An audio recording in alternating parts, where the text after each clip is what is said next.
எல்லோருக்கும் நமஸ்காரம். இன்னைக்கு நம்ம பார்க்க போகிறது தி ஜானகிராமனுடைய நிஜமாவே ஒரு சிறு கதை, ஈஸ்வர தியானம். 2 பேஜ் தான். அந்த காலகட்டத்தில் வீடு ஜனங்க எப்படி இருந்தா அதெல்லாம் சும்மா ஒரு சிறு கதையாக 2 பக்கத்தில் ரொம்ப பிரமாதமாக கொடுத்துருக்கார். அதை தான் இன்றைக்கி நம்ம பார்க்க போகிறோம். ரொம்ப சுவாரஸ்யமான கதையும் கூட. தி ஜானகிராமன் அவர்களின் ஈஸ்வர தியானம். நல்ல ஸ்திதியில் இருந்தால் சுவாமி ஞாபகமே வராது. இப்பொழுது என்னமோ 60 ரூபாய் சம்பளத்துக்கு மேலே வாங்கிட்டு இருக்க போல இருக்க. நாளைக்கு என்னமோ வேலை போடுறதுன்னு வச்சுக்கோ, அப்புறம் தான் நான் சொல்கிறதெல்லாம் படும். நித்தியம் 18 தடவை கோயிலுக்கு போவ. இப்பொழுதாவது கோயிலுக்கு போய் சுவாமியை எட்டி பார்த்துட்டு வாங்கிண்டாப்பா. அதெல்லாம் நான் எதுக்கு சொல்லணும்? நான் சொன்னால் கேட்க போறியா?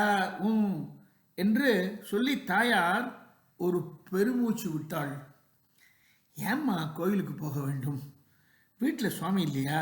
அந்த கூட்டத்தில் போய் உடம்பு வேஷ்டி எல்லாத்தையும் வேர்வையும் எண்ணெயிலையும் நினைத்து கொண்டு வந்தால்தான் பக்தி ஆகுமா என்றான் பிள்ளையாண்டான்.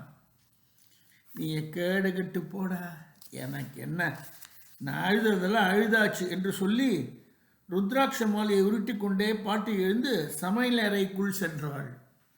ஜன்னல் வழியாக யாரிடமோ குற்றம் கண்டுபிடித்த அவள் கண்கள் அவளை கிணற்றடிக்கு இழுத்து போயின. ஏண்டி, 4 மணிக்கு சோப்பு போட்டு மூஞ்சி அலம்பியாகணுமா? நான் கத்துறதுக்கெல்லாம் லட்சியமே இல்லையா உனக்கு? காலத்தில் சனீஸ்வரன் கோயிலுக்கு போய் எண்ணெயை ஊற்றிட்டு சுவாமி தரிசனம் பண்ணிட்டு வரப்படாதா என்று நாட்டு பெண் பாகிரதியை ஒரு வாங்கினாள். நாட்டு பெண் பல்லை கடித்தாள். அவள் பதில் சொல்ல வாயெடுக்கும்போது பேரன் கணேசன் ஓடி வந்தான். தலையும் சந்தத்தையும் பாரு, தாயில்ல பிள்ளையாட்டமா, கணேசன் மாதிரி கண்ணான் மாதிரி வேஷ்டி, போடா விபூதி இட்டுண்டு கோயிலுக்கு போயிட்டு வாடா என்று கூறி பாட்டி நிலைப்படியில் உட்கார்ந்தாள்.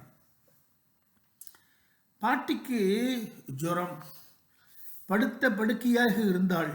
ஆனால் படுக்கையிலிருந்தே அதிகாரம் வசவு எல்லாம் மட்டும் வழக்கம் போல கிளம்பி கொண்டிருந்தன. எப்பொழுது பார்த்தாலும் வீட்டில் இந்த ஐயோ சத்தம் தானா? ஒரு ராமஸ்மரணை கூட கிடையாதா? முன்ன கந்தபுராணம்லாம் வாசிப்பேளே, உடம்பு சரியில்லாத போது கணேசனியானையும் கொஞ்சம் வாசிக்க சொல்லப்படாதா என்பாள் நாட்டு பெண் பாகீரதி. ஆனால் பாட்டி மாத்திரம் ஐயோ ஸ்மரணையை விடவில்லை. பாகீரதி புத்திசாலி.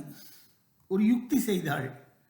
அன்று ராத்திரி கொஞ்சம் அரிசியை எடுத்து கல் உரலில் போட்டு இடித்தாள்.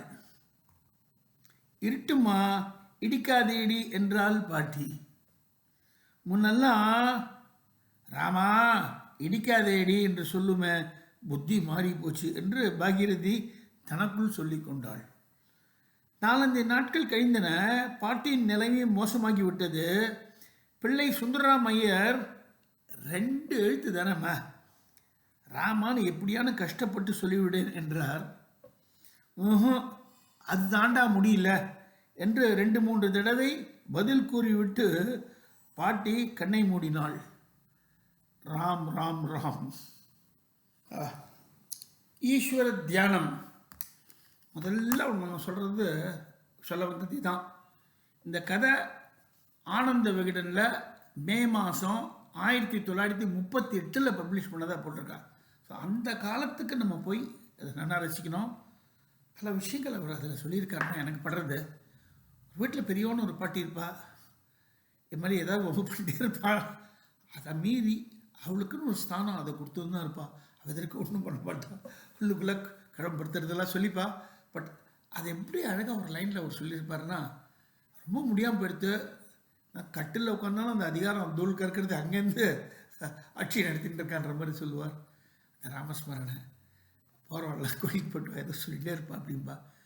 ஸோ அந்த காலத்தில் வாழ்க்கை எப்படி இருந்தது அப்படிங்கிறத ரொம்ப ஒரு சுவாரஸ்யமான விஷயம் சொல்லியிருக்காரு. நல்ல வேலைகள் இருக்கு, கவலையப்படாமல் சொல்கிறான்.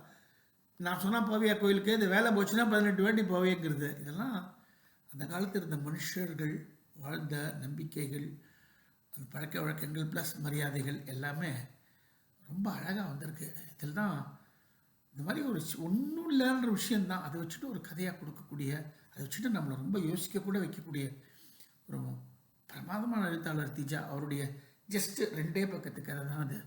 எனக்கு ரொம்ப பிடிச்சிருந்தது. நான் ரசித்து படித்து அனுபவித்த கதை இது. நிச்சயமாக நீங்களும் வழக்கம் போல் இதை நன்றாக கேட்டு ரசிப்பீர்கள்னு நம்புகிறேன். நன்றி, வணக்கம்.